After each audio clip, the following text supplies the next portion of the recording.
Welcome to the latest edition of Highland Park Update. I'm Matthew Hirsch. I chair the borough's Public Information Committee. Tonight we have a very special guest, is Councilwoman Elsie Foster-Dublin, who is the longest-serving member of Borough Council. Councilwoman Foster-Dublin, thank you very much for being with us. Well, thank you for having me. I just wanted to talk about you have a fairly broad portfolio on council. Can you tell me a little bit about the areas that you oversee? Currently, I think I've overseen just about all the areas on council based on my tenure being here.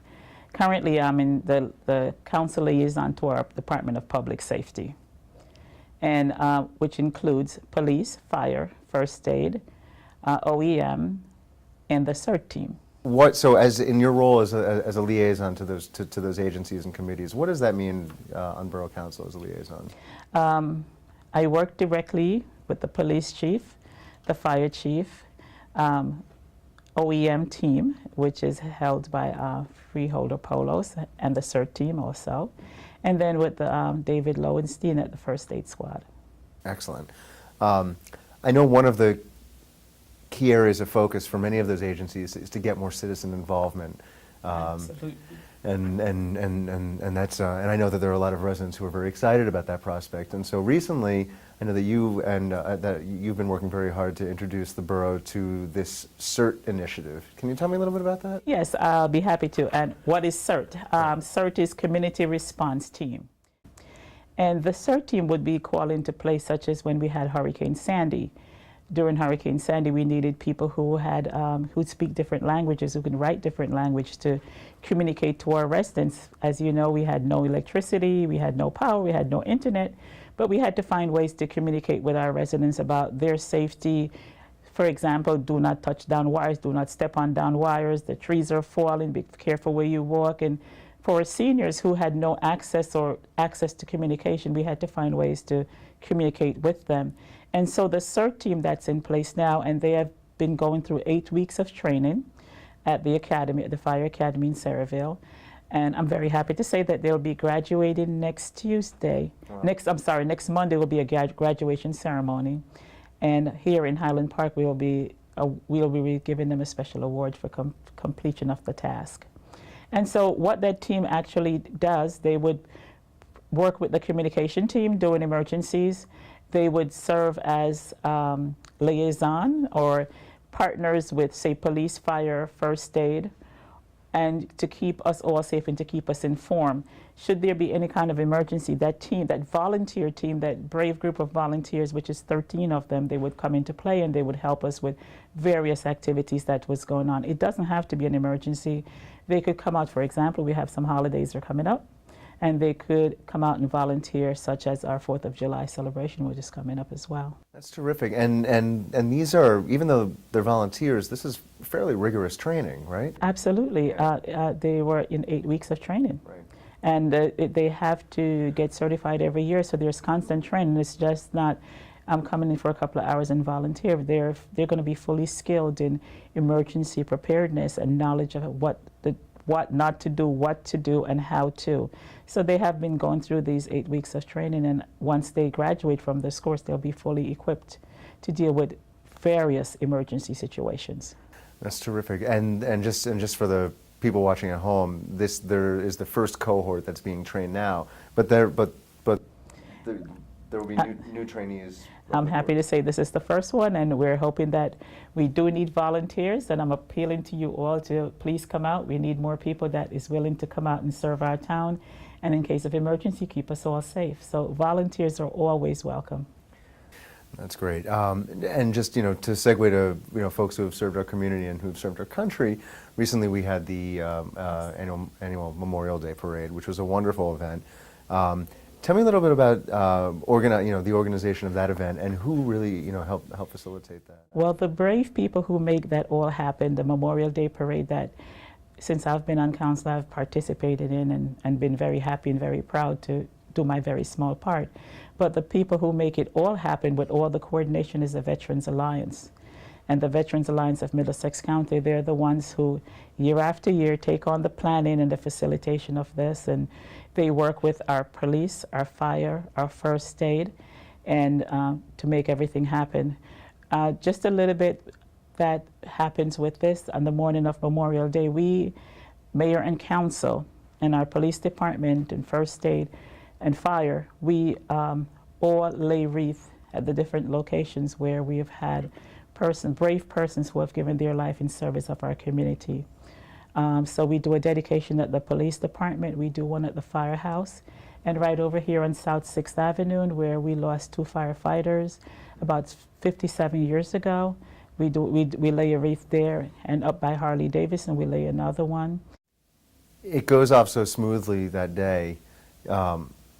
What goes into preparing an event like this? Even though it's every year, we show up. Yeah, right. We get to show up.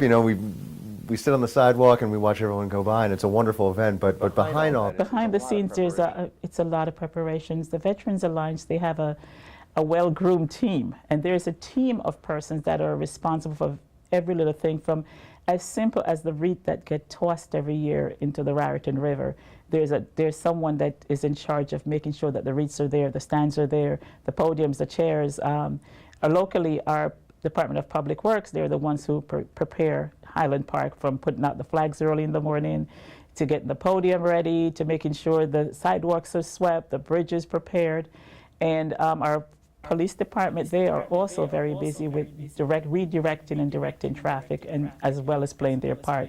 The fire department is there as well, and our first aid squad. For example, this past Memorial Day, as we were heading towards the first aid squad and we were going to do their dedication, a call came in.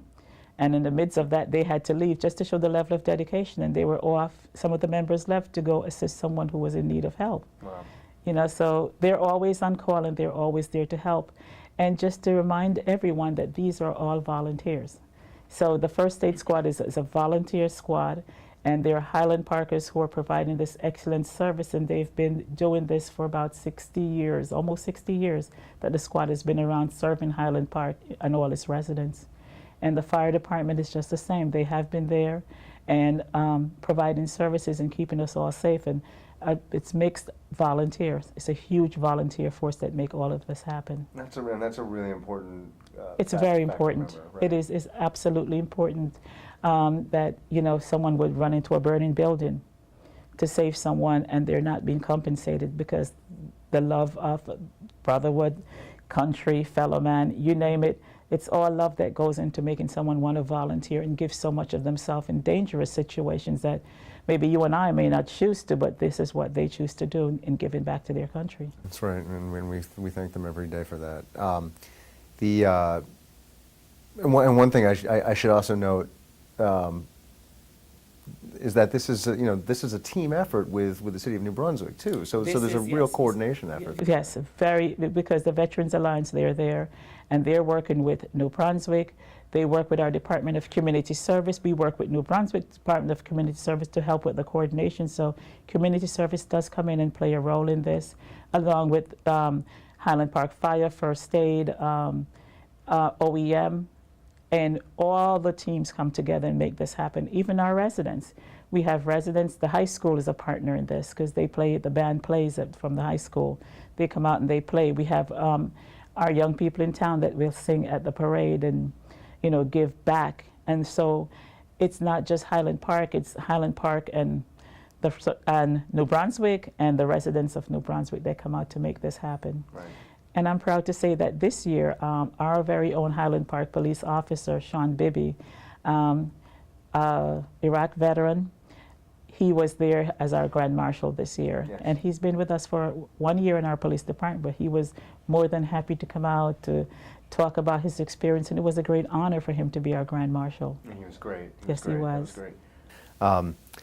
So, with Memorial Day coming, kind of marks the unofficial beginning of summer. People start traveling, but with it come an additional public safety initiatives, particularly this very important one called Click It or Ticket. Can you tell me about that? Our Click It or Ticket, I'm happy to say we received a $5,000 grant this year for our Click It or Ticket program. And it's with the holidays, as you mentioned, and summer being an important time for families to travel and do various different activities, it's important that as we go about our busy day that we do wear our seat belts. So seatbelt, it's really an awareness for you to be aware, to be conscious that every time you enter your vehicle and you're about to drive, that everyone needs to be wearing a seatbelt. It's about life-saving techniques, and it will save you and your family and the other person's life should there be an accident.